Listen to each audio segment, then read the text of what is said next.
Hi, welcome to another episode of Silver Fox Scotland. John Swinney was at FMQs and he got a bit heated and a bit shouty.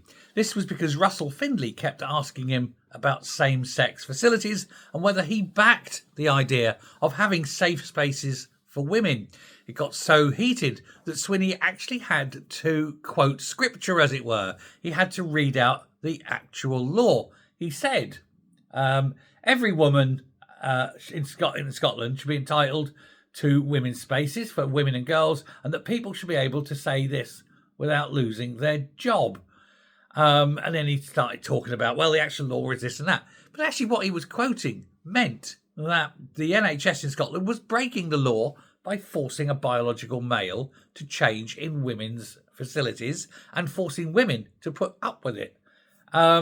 He's trying to defend the indefensible. He's making a pig's ear of the defence. And the strange thing is, if he truly believes that women are entitled to safe spaces, then he should just come out and say women are entitled to safe spaces and that they should not allow biological men into them. But he's trying to have it both ways. Yes, women are entitled to safe spaces, except when the man goes in who pretends he's a woman. Well, he's a man. It's a joke. He says he can't really comment on the case because it would be sub judice. No, he can comment on the case. No problem there. Not a problem. He can give his opinion on it. He can give his opinion on whether he thinks it is right or not for a biological man to enter a female space. It's not sub judice in a case. He's not offering evidence. It's a bullshit answer. It's a run away and hide answer, isn't it?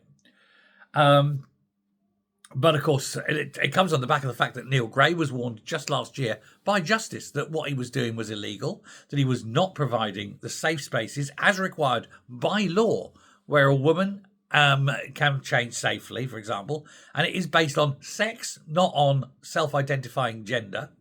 And so, therefore, Neil Gray technically should be hauled up and prosecuted because he's not enforcing the law. Of course, that's not going to happen. Meanwhile, women in Scotland are forced to put up with being endangered, and that the SNP government that is running the place is quite happy for that to continue. All power goes to the trans, no power to women. Women are secondary. Remember, in Scotland, only men matter. Thanks very much. Bye.